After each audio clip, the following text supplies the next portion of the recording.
और रामचरितमानस का सबसे अच्छा कांड है वो अयोध्या कांड ही है। तो आप लोग कहोगे गुरु जी क्या बाकी 6 कांड अच्छा नहीं है क्या? मैं यदि कह दूं अयोध्या कांड अच्छा है तो क्या बाकी कांड अच्छा नहीं है क्या? तो देखिए अयोध्या कांड में जो चीज है, जो घटना है, ऐसे अन्य कांड में घटना नहीं है। पहले आप अर्थ समझ लीजिए। अयोध्या का अर्थ होता है अयुद्ध से बना है अयोध्या। जहां पर कभी भी लड़ाई ही नहीं होती उसको कहते हैं अयोध्या। सुनना अच्छा बात, अयोध्या उसको कहते हैं अयुद्ध से बना है अयोध्या। बाकी 6 कांडों में तो इतना लड़ाई हुआ है, यदि मैं लड़ाई की ही कथा कहूं तो 1 साल कथा सुना दूं, 1 साल 365 केवल युद्ध पर कथा सुना दूं आपको। तो अयोध्या ऐसा कांड है जिस कांड में युद्ध नहीं है, मारपीट नहीं है, ये पहला कांड है अयोध्या। और दूसरी बात, इस कांड का नाम है अवध कांड। अवध, जहां पर किसी को जान सहित नहीं मारा जाता उसको कहते हैं अवध। केवल यही एक ऐसा कांड है जिसमें किसी को जान सहित मारा नहीं गया। लेकिन आज विद्वान लोग बैठे हो भाई, मुझको पकड़ दोगे आप? सब रामचरितमानस के विद्वान लोग बैठे हो। रामचरितमानस में अयोध्या कांड में एक जगह खून बहा है थोड़ा सा, नहीं तो आप कह दोगे ना गुरुजी खून खराबा मना है कह रहे थे, तो अयोध्या कांड में तो थोड़ा सा खून खराबा हुआ है ना। कहां पर? राजा दशरथ की हो गई मृत्यु। और राजा दशरथ के कितने बेटे हैं? 5 कह रहे हो क्या? 4। तो हिंदी में कहावत बना है, लेकिन कहावत गलत बना है गुरुजी, सुन लो। लोग कहते हैं 4 बेटा राम के कौड़ी ना काम के कहते हैं। तो राम का कहा 4 बेटा? राम का 2 ही बेटा था जी, लव और कुश।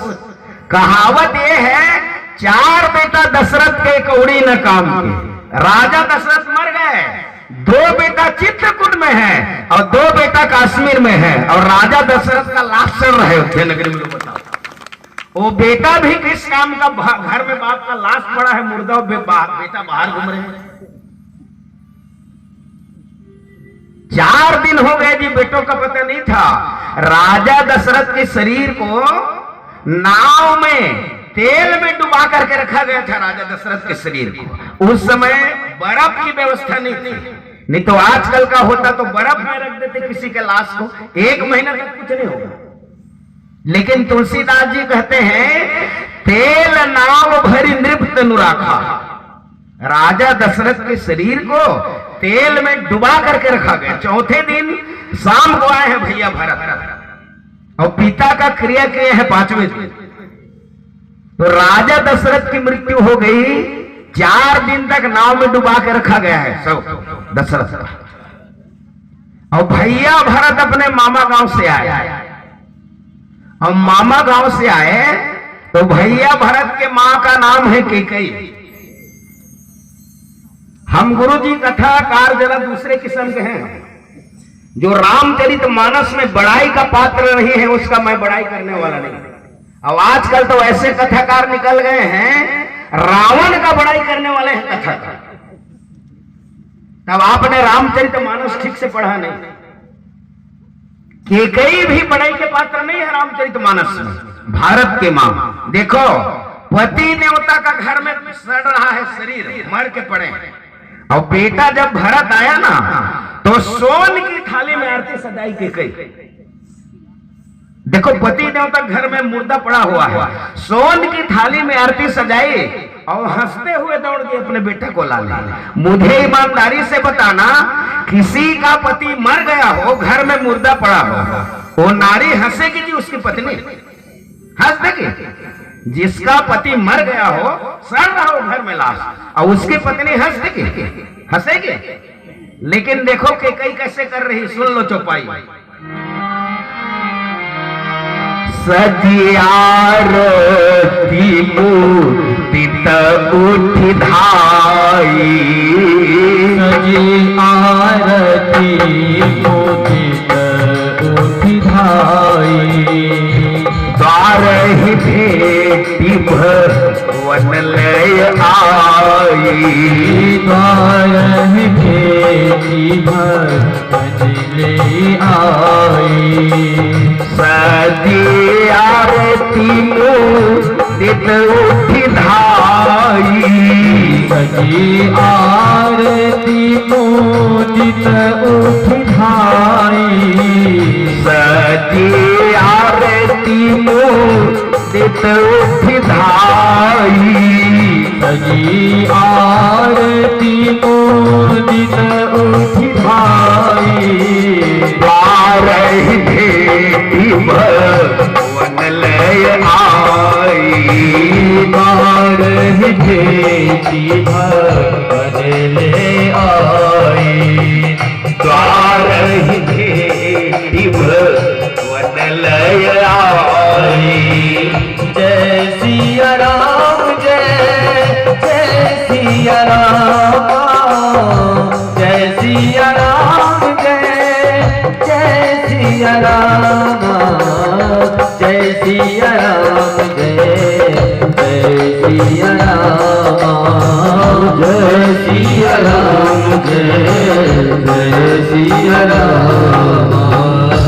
अपने बेटा को लाने के लिए हंसते हुए दौड़ गई। वो घर में पति मर के पड़ा, हंस रही है औरत स्त्री। सजी आरती मुदित उठि धाई। जिसका पति मरा रहेगा वो प्रसन्न रहेगी मन में भी। पढ़ना ठीक से रामायण। सजी आरती मुदित उठि धाई। द्वार ही भेंट भवन ले आई। और कहती क्या है, घर में देखो पति देवता मरा हुआ है। और केकई कहती है अपने बेटा से, बेटा मेरे मायके में सब लोग ठीक ठाक है कि नहीं, लोग बताओ।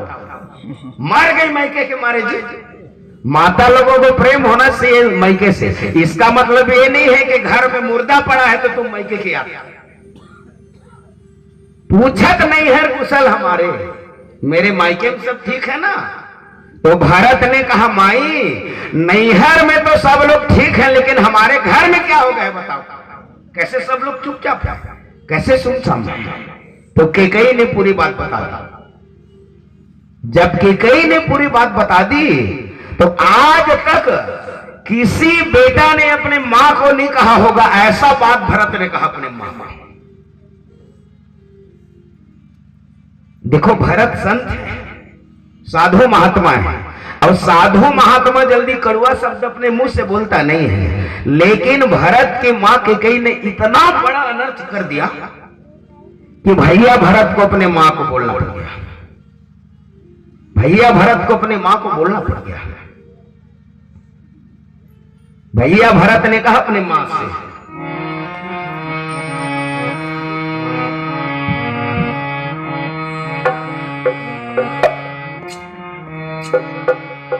ओके गई रोती क्यों नारे,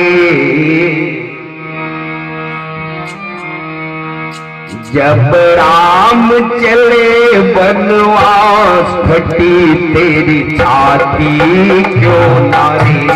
ओके गई रोती क्यों नारे, जब राम चले बनवास फटी तेरी छाती क्यों नारे।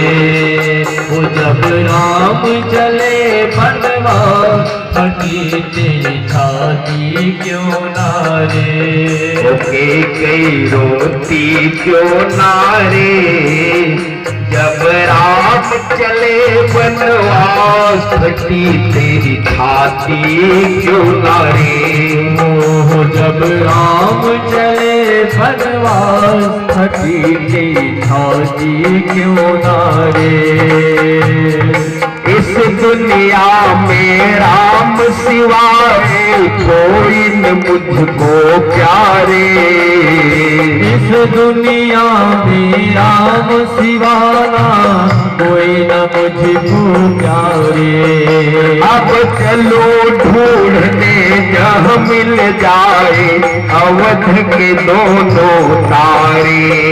अब चलो ढूंढने जहाँ मिल जाए अवध के दोनों तारे।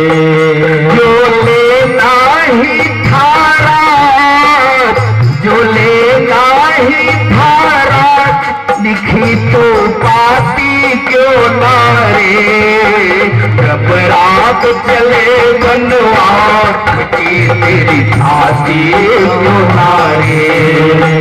जब राम चले बनवास फटी तेरी छाती क्यों नारे। कई रोती क्यों नारे। जब राम चले बनवास फटी तेरी छाती क्यों नारे।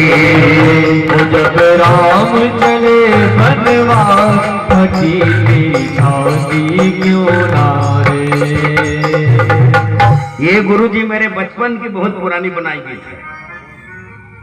गीत लंबा है लेकिन कथा ज्यादा सुनाना है आपको। भरत ने अपने मां को डांटा तो भरत जी ने तो अपना गुस्सा शांत कर लिया मां को बोल करके। तो पीछे में छोटे भैया शत्रुघ्न खड़े थे। तो भरत ने अपना गुस्सा मां के ऊपर उतार लिया। तो शत्रुघ्न ने कहा मैं अपना गुस्सा किसके ऊपर उतारूं। तो तुलसीदास जी कहते हैं चिंता मत करो, कहा तुम्हारे लिए कुबरी को भेज रहा हूं। देखो जी कुबरी को भी उसी समय आना था। किस समय आई? जिस समय भैया भरत अपनी मां को डांट रहे थे तेही अवसर कुबरी कहा बसन विभीषण विविध बनाई। देखो घर में राजा का सौ पड़ा हुआ है लाश, अब एक कुबरी स्नो पाउडर लगा के गहना पहन के घूम रही लो, बताओ। तो शत्रुघ्न ने कहा ये सज के आ रहे हैं इसलिए सजा मिलना चाहिए इसको। अरे सजने का भी समय होता है गुरु जी, घर में किसी का सौ पड़ा है सजोगे जी। तो एक लात मारा शत्रुघ्न, हुमक लात में कुबर मारा और मारा लात तो धड़ाम से गिर गई, 4 दांत टूट के नीचे बिखर गए, बहने लगा खून। तो अयोध्या कांड में एक ही बार खून बहा है कुबरी का, मैं कह रहा हूं। लेकिन आप सब लोग जानते हैं ये कुबरी अयोध्या नगरी की नहीं, ये कुबरी कहां की है? ये कश्मीर की है गुरुजी, अपना कैकेयी के साथ आई है दासी। अब मैं आप लोगों से पूछूं, आप लोग अपने बेटा का जब विवाह करते हो तो बहू के साथ में जितना सामान आता है, टीवी, गोदरेज, कार, मोटरसाइकिल, जितना सामान आता है, सामान को क्या कहते हो आप लोग? दहेज। क्या कहते हो? दहेज। तो कैकेयी के साथ आई है कुबरी, ये दहेज है कि नहीं है? साथ में आई है तो दहेज ने सत्यानाश कर दिया। पढ़ना ठीक से रामायण। ये दहेज ने सत्यानाश कर दिया। आजकल जब विवाह होता है ना तो गांव के लोगों कहते हैं चलो हमारे घर बहू देखे, और बहू को नहीं दिखाते, सामान जितना आया है उसको अंगना में दिखाते हैं, ये इतना सामान आया, बहू कम देखते हैं, सामान कितना है उसी दिखाते हैं। तो रामचरितमानस में देख लीजिए, दहेज ने इतना खतरनाक काम कर दिया, आगे कथा में बताता हूं मैं। इतना खतरनाक काम किया कुबरी ने कि भगवान राम लक्ष्मण सीता को वनवास हो गया जी, दहेज के कारण। रामायण का दहेज कुबरी है और महाभारत का नालायक तो उससे भी खतरनाक दहेज है। कौन? गांधारी का भाई और नालायक शकुनी, वो महाभारत का दहेज है। जब धृतराष्ट्र का विवाह हुआ गांधारी से तो अफगानिस्तान से भारत आया और जिंदगी भर यही रहा, लड़के मर गया, नालायक वापस ही नहीं गया। अरे महारानी के साथ एक बार दहेज चलो आ सकते हैं, दासियां आ सकती थी पहले, लेकिन कहीं लड़का आएगा अपने बहन के साथ जी, नालायक कहीं के अपने बहन के घर जिंदगी भर दूधा चाट रहा था नालायक शकुनी। अब महाभारत का लड़ाई कारण शकुनी ही है, जिसके कारण महाभारत युद्ध हो गई। धृतराष्ट्र अंधा थे और गांधारी ने भी पट्टी बांध ली कि मेरा पति देव अंधा है तो मैं भी नहीं देखूंगी। तो जितने बेटे हुए सब लोग शकुनी के उंगली पकड़ लिए, तो नालायक शकुनी बचा है।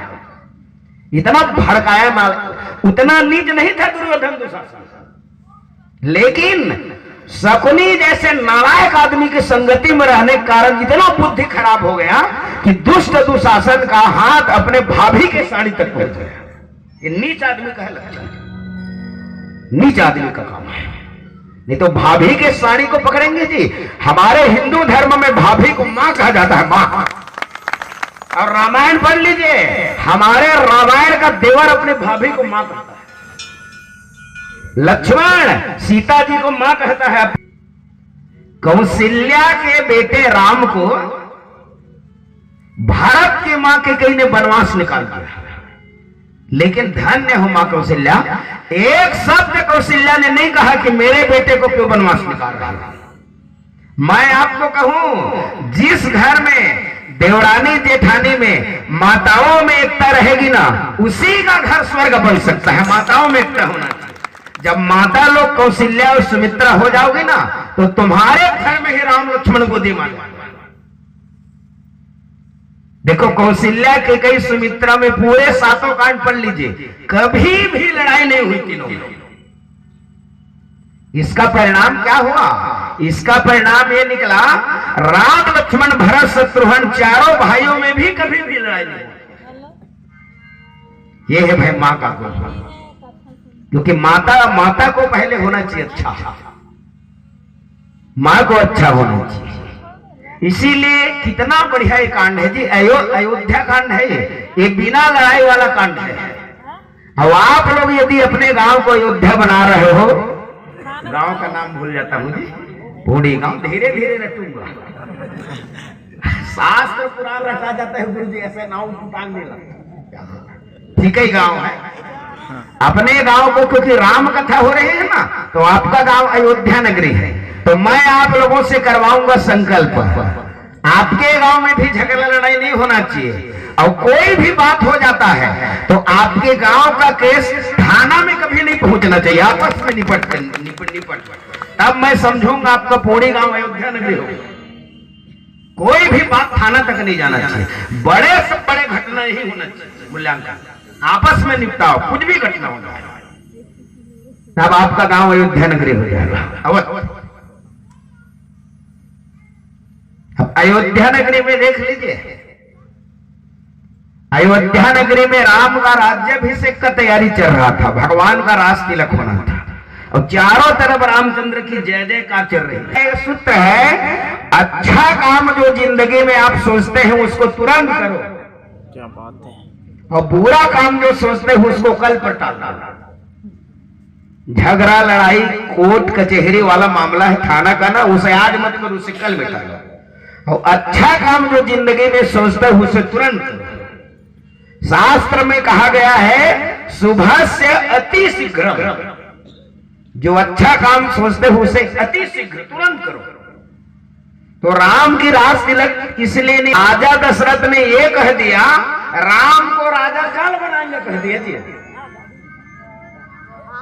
क्या कह दिया? आज बनाऊंगा नहीं कहा, तो गलत हो। दशरथ ने कह दिया राम ही देव काली जुबराजू, राजा कब बनाऊंगा कहा, काली कल कर दिया। तो परिणाम क्या हुआ? रात भर में बिगड़ गया, क्योंकि राज तिलक की तैयारी चल रही थी प्यारे, लेकिन राम जी राजा नहीं बन पाए। क्यों? जितने लोग अभी तक अयोध्या नगरी में राजा बने हैं, सूर्य वंश का शुरुआत हुआ है राजा इक्ष्वाकु से। भागवत पुराण में कथा है, ये इक्ष्वाकु से वंश शुरू हुआ, राजा इक्ष्वाकु से।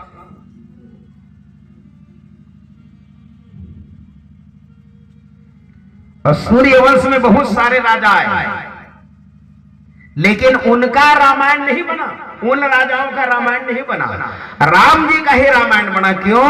तो राम जी ने विचार किया, मैं यदि अभी राजा बन जाता हूं तो मैं केवल अयोध्या नगरी का ही राजा बनूंगा।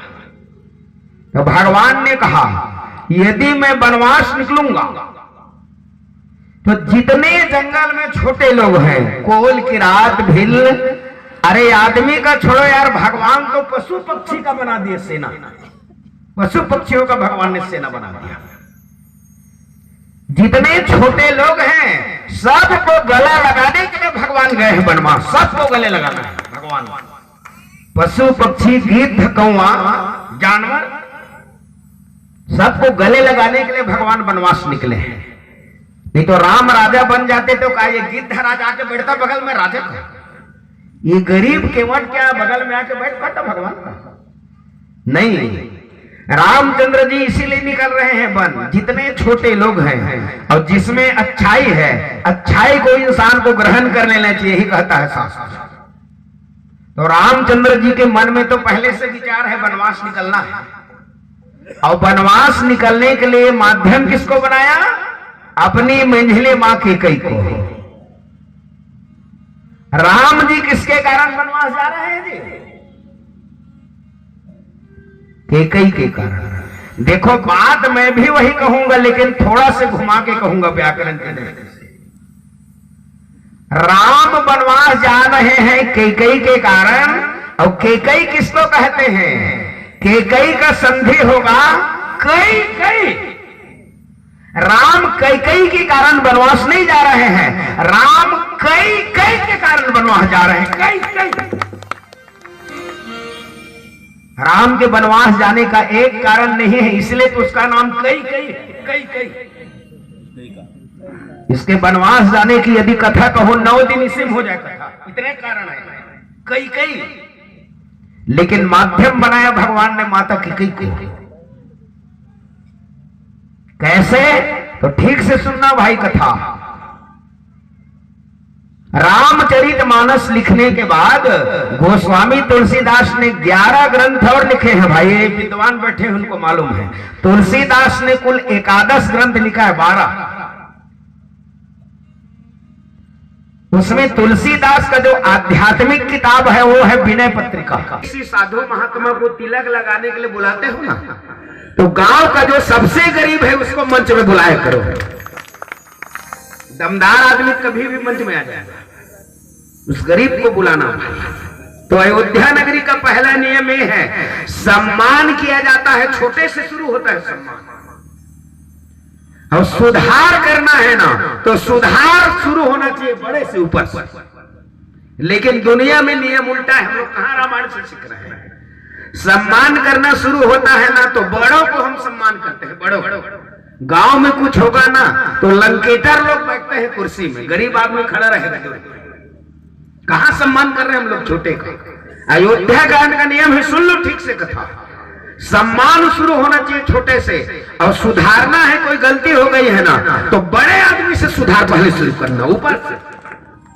इसीलिए मैं आपसे पूछूं, जैसे मान लीजिए आप छत बनवाए हो, छत पानी ऊपर से धोगे जल्दी धुलेगा कि नहीं धुलेगा? अरे पानी नीचे ही तो गिरेगा भाई। देखो कितना सुंदर सूत्र है। इसीलिए सुधार होना चाहिए ऊपर से, सम्मान होना चाहिए नीचे से। 3 माताएं खड़ी थी, कौशल्या, कैकेयी, सुमित्रा। तो तीनों में सबसे छोटी कौन है? सबसे छोटी कौन है? सुमित्रा। तो देखो नियम कितना बढ़िया है। सबसे पहले सीता जी ने सुमित्रा के चरणों में किया प्रणाम। देखो सम्मान छोटे से हो रहा है, अयोध्या कांड है भाई। सुमित्रा के चरणों में जब झुकी सीता जी अपनी छोटी वाली सास के चरण में, तो जितना गहना पहनी थी सबको निकाल करके तुरंत दे दिया सुमित्रा ने सीता जी को। इसका मतलब ये है, जिस दिन घर में बहू रानी आ जाए ना, तो अलमारी की चाबी अपने बहू रानी को सौंपो। सुन लो जितने सास लोग बैठे हो, चाबी बहू को दे दो और 2 रोटी खाओ, भजन करो भगवान का। इसीलिए जब सुमित्रा का प्रणाम किया ना, तो सुमित्रा ने जितना गहना पहने थी, जो चाबी भी गुच्छा लटकाई थी, सबको दे दिया सीता जी के हाथ में। भाव भरी सुमित्रा ने, भाव भरी सुमित्रा ने, दिन ही आभूषण सब, जितने गहना पहनी थी सबको दे दी सीता जी को। अब दूसरे नंबर में सीता जी ने मंझली मां कैकेयी का पड़ा। तो कैकेयी ने क्या दिया? सुमित्रा जी ने जो गहना पहनी थी उसको दे दिया। भाव भरी सुमित्रा ने, दिन ही आभूषण सब, और कनक महल के कई ने देने को सजाई है। अयोध्या नगरी में भी कनक महल है भाई, कभी जाओगे देख लेना। एक सोने का कमरा बनवाई थी, सोन का, कैकेयी ने। और कैकेयी ने कनक महल का चाबी सीता जी के हाथ में दे दिया जी, देखो अपनी बहू को नहीं दी है मांडवी को। क्यों? उस समय कैकेयी का खोपड़ी खराब नहीं हुआ था, उस समय ठीक था बुद्धि, खोपड़ी की गलत संगति नहीं हुई थी।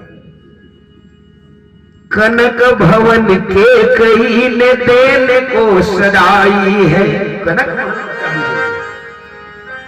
अब तीसरे नंबर में सीता जी ने प्रणाम किया अपनी सास कौशल्या का, सबसे बड़ी है ना, तो बड़ी का देखो आखिरी में प्रणाम कर रही सम्मान। तो कौशल्या सोचने लग गई, छोटी बहन सुमित्रा ने तो अपना पूरा गहना उतार के दे दिया, सीता जी को मुंह दिखाई दे, और कैकेयी बहन ने तो सोन का कमरा दे दिया। तो कौशल्या ने सोचा मैं क्या चीज दूं अपने बहू को।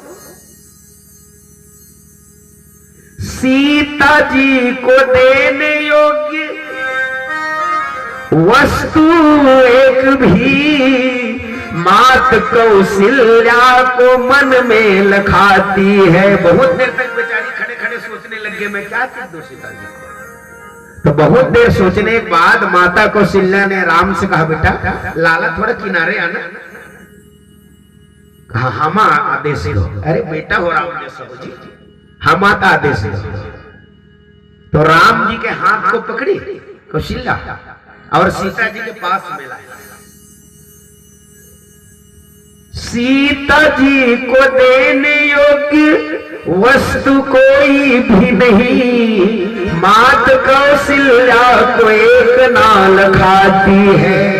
पास में बुलाई नीलमणि राघव को, और सीता जी के हाथ में राघव को धराई है। और बोली सीता मेरे राम देती हूँ आज तुम्हें, और मेरा राम सीता जी तेरी मुंह दिखाई है। क्या मुंह दिखाई? मैं राम को तुमको दे दिया। आज के बाद बेटा मेरा राम मेरा नहीं। भगवान राम और भाभी मां सीता वनवास जा रही हैं तो दौड़ जाए चरण लक्ष्मण, क्योंकि आप सब लोग जानते हैं दो जोड़ी है, एक जोड़ी है राम और लक्ष्मण की और एक जोड़ी है भरत और शत्रुघ्न की। राम के साथ जब भी जोड़ा जाता है तो लक्ष्मण को जोड़ा जाता है। अब हमारे रामायण में कहा भी गया है रामचंद्र जी माने होता है झंडा और लक्ष्मण का अर्थ होता है डंडा। रघुपति कीरत विमल पताका और दंड समान भयो जस जाका। झंडा जब भी फहराएगा तो डंडा में फहराएगा। अभी अभी आप लोग 26 जनवरी मनाए होंगे ना स्कूल में। 26 जनवरी, ये भी फरवरी, थोड़ी दिन पहले फरवरी भी चल रहा है। तो मैं पूछ रहा हूं ईमानदारी से बताना, आप झंडा फहराने जाते हो तो वहां पर कहा जाता है झंडा की पूजा करो, तो ईमानदारी से बताना झंडा का पूजा होता है कि डंडा पूजा होता है? चंदन लगाओ कहते हैं तो झंडा में चंदन लगता है, डंडा में चंदन लगता है। झंडा में कौन पाएगा? वो तो 10 हाथ ऊपर में पूजा करते हो। झंडा का पूजा डंडा का ही होता है। लेकिन डंडा का पूजा क्यों हो रहा है? डंडा का पूजा इसलिए हो रहा है क्योंकि डंडा ने झंडा को उठाया अपने ऊपर। दुनिया में पूजा उसी को होता है प्यारे जो दूसरे को उठाता। पूजा उसी को हो सकती है, दूसरे को गिरा दे उसकी कभी पूजा नहीं हो सकती। ये आदमी का बड़प्पन होता है छोटे को ऊपर उठा। तो इतना बढ़िया जोड़ी है राम और लक्ष्मण का। रामचंद्र जी झंडा है, लक्ष्मण जी डंडा है।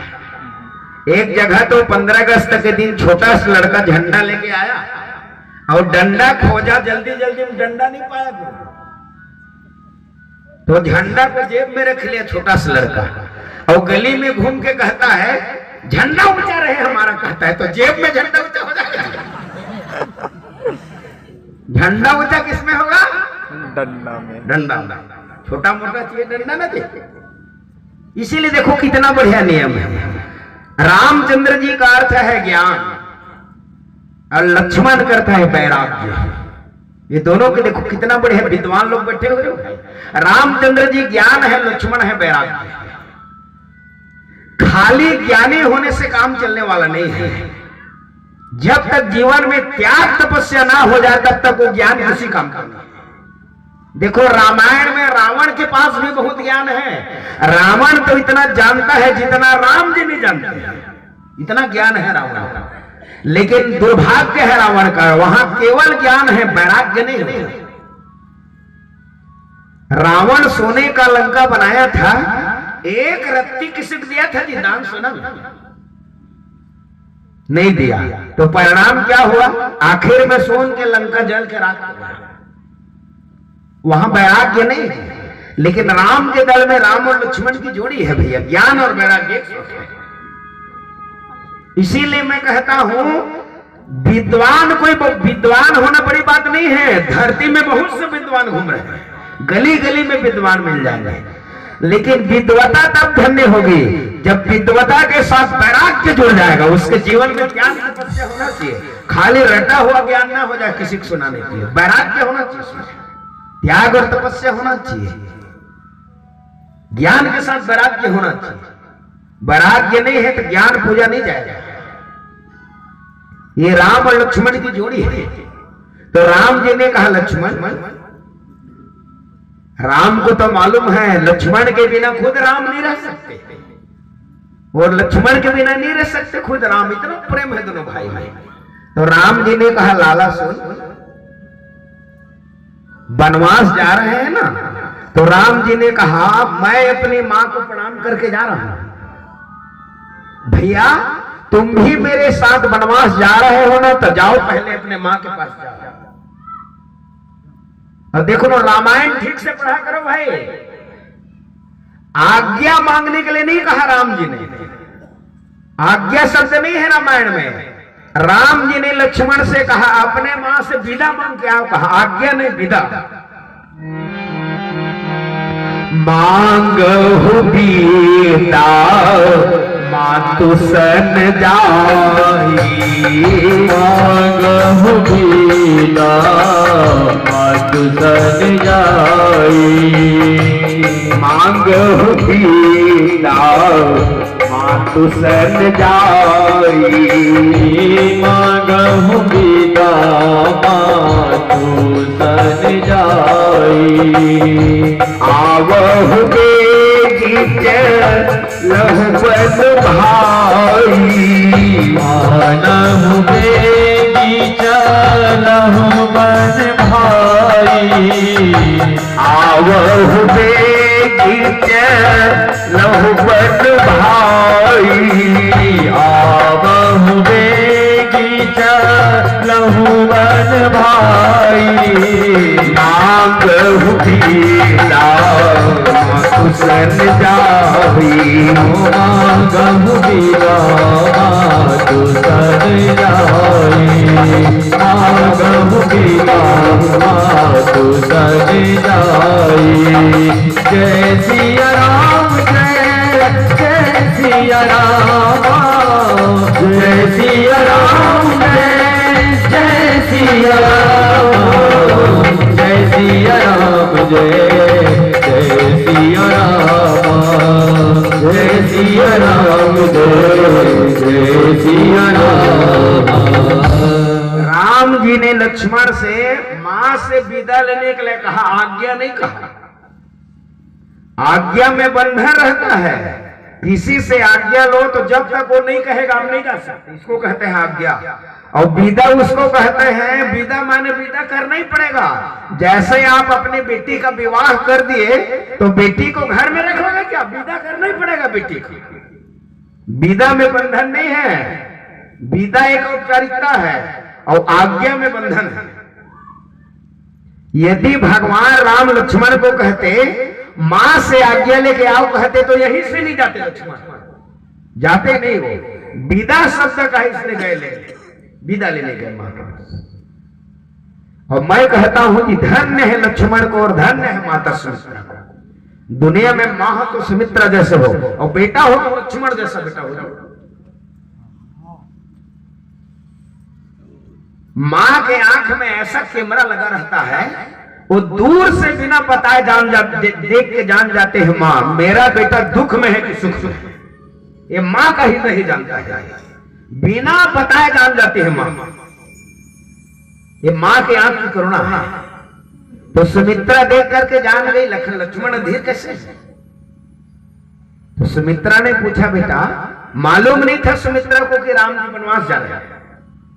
हाँ बेटा, राम जी राजा बनने वाले हैं और तेरा चेहरा कैसे कुम्हलाया है।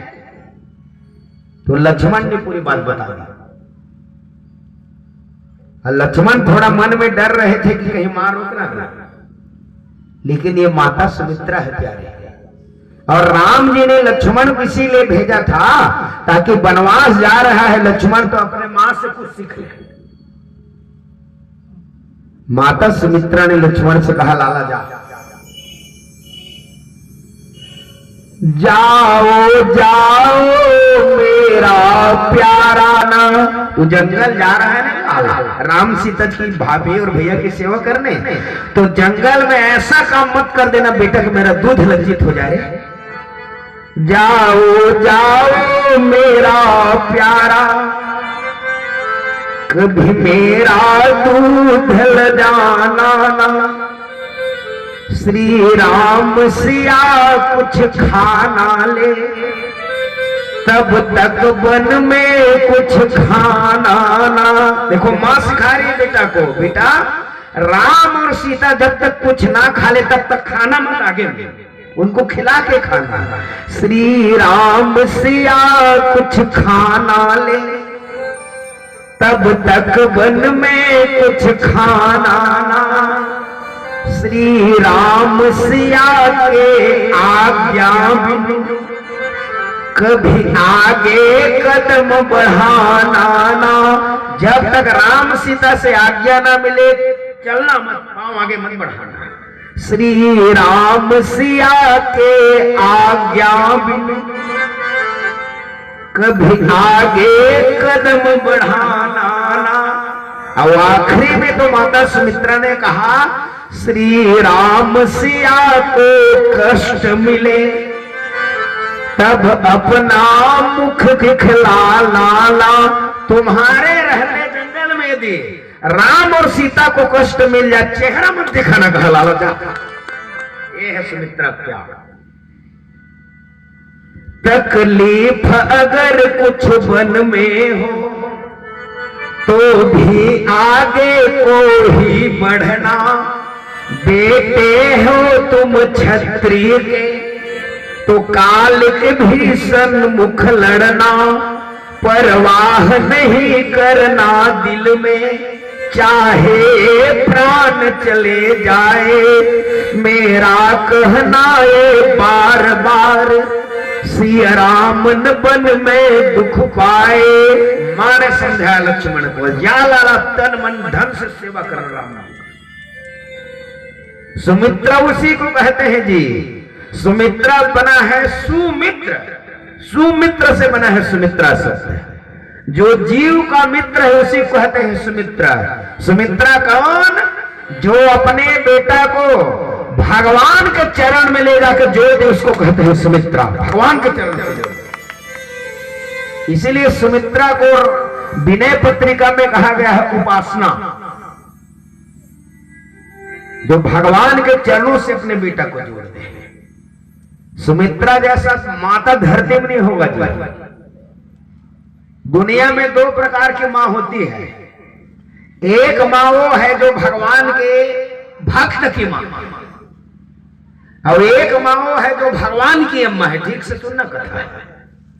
माता कौशल्या भगवान की मां है, राम की, और माता कैकेयी भक्त की मां है, भरत की भक्त है। माता कौशल्या भगवान की अम्मा है और माता कैकेयी भक्त की मां है। लेकिन माता सुमित्रा में दो गुण है। माता सुमित्रा भगवान के भक्त की मां है। भगवान के भक्त कौन है? लक्ष्मण। माता सुमित्रा भगवान के भक्त की मां है। और दूसरे नंबर में भगवान के भक्त की मां है। शत्रुघ्न भरत के भक्त है। तो दो गुण हो गए सुमित्रा में। एक तो भगवान के भक्त की मां है और दूसरे नंबर में भगवान के भक्त की मां। शत्रुघ्न लाल भरत के भक्त है ना, भक्त के भक्त है।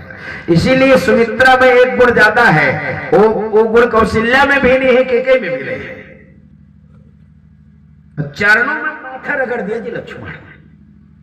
अब मैं आपको भी कहता हूं, कोई भी काम करने जाओ बेटा लोग सुन लो, माँ के चरण में माथा नवा के जाना। ये धरती में ऐसा ताकत नहीं है तो माँ के आशीर्वाद को काट दीजिए, अकाट के। रामायण में 2 लोगों के लिए अकाट्य शब्द लिखा 2 बार। अमोघ शब्द रामायण में 2 के लिए लिखा। एक अमोघ शब्द लिखा हनुमान जी के लिए, जी में अमोघ रघुपति कर बाणा, ताहे भांत चले हनुमाना। और दूसरे नंबर में मां के आशीर्वाद को कहा गया है, आशीष तो अमोघ विख्याता। हनुमान जी ने मां सीता से कहा, मां तुम्हारा आशीर्वाद अमोघ है। तो मां का आशीर्वाद अमोघ होता है जी। मां के आशीर्वाद लेके जाने वाले का पहले बात यह है, उसका एक्सीडेंट कभी नहीं हो सकता। जो मां के आशीर्वाद चरण में प्रणाम करके जाए, लिखित में ले लो इस बात को। मां के चरणों में आशीर्वाद लेके जाने वाले बेटा का एक्सीडेंट नहीं होता। एक्सीडेंट उनका होता है जो मां बाप को झगड़ा करके भागे रहते हैं घर से, दिल दुखा के भागे रहते हैं, वरना मां बाप के आशीर्वाद न काटते हैं। लखन लाल आ गए, राम लक्ष्मण सीता तैयार। तो जब वनवास को निकले तो पूरी अयोध्या नगरी पीछे पीछे जाने लगी थी राम लक्ष्मण सीता का। तब ही जाग जाम जुग जामिनी बीती, राम सचिव सन कहे सप्रीति, मार खोज रथ हाकहु ताता, आन उपाय बने नहीं पाता। राम लक्ष्मण सीता रथ में चढ़े, सुमंत भगा गए रथ को लेकर।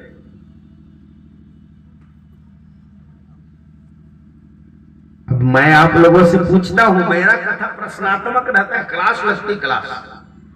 जो आदमी यदि सब चीज छोड़ के भगवान के पीछे चला जाए तो क्या भगवान उसको छोड़ के भाग जाएंगे? ऐसे में फिर कोई भगवान के पास नहीं जाएगा। तो भगवान क्यों चले गए भाई उनको छोड़ करके? चलो भाई संगीत मास्टर बताओ,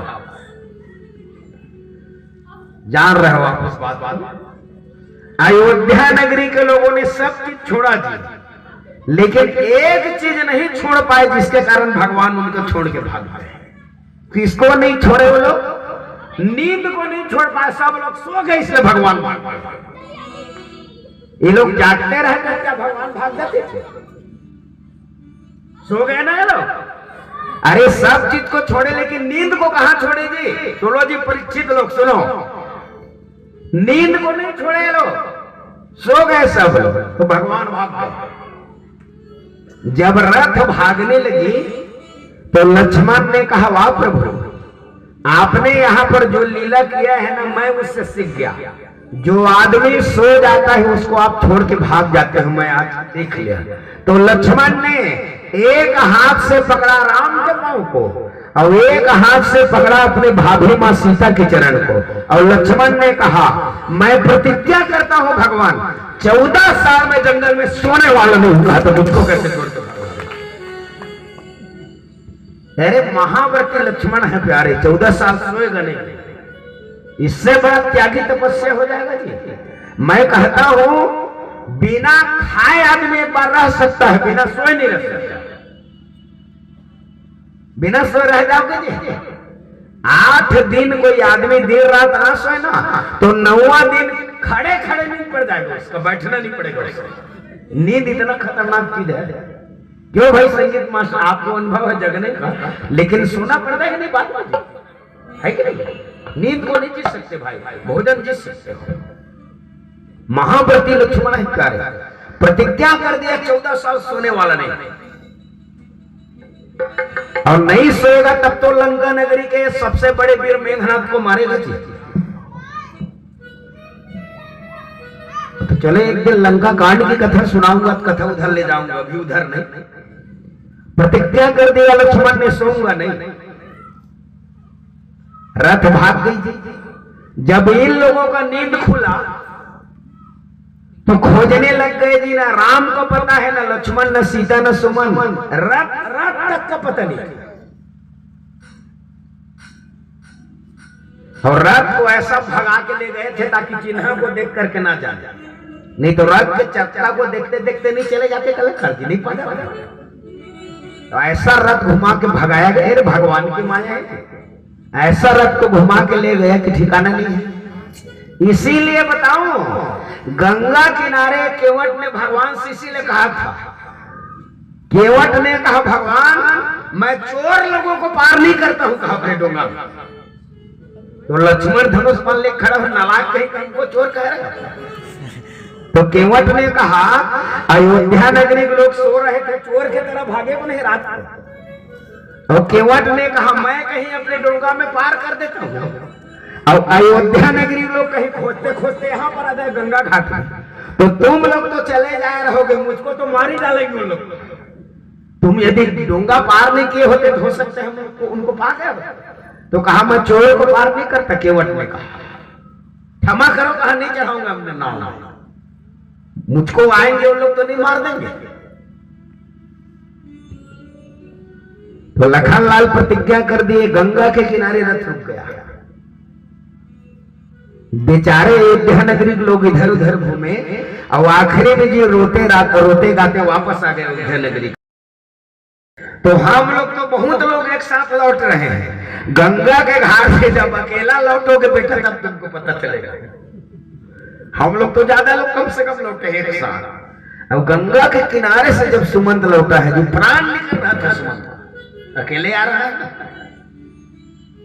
भगवान बरबस राम सुमंत पठाए, सुरसरी तीर आप चले आए।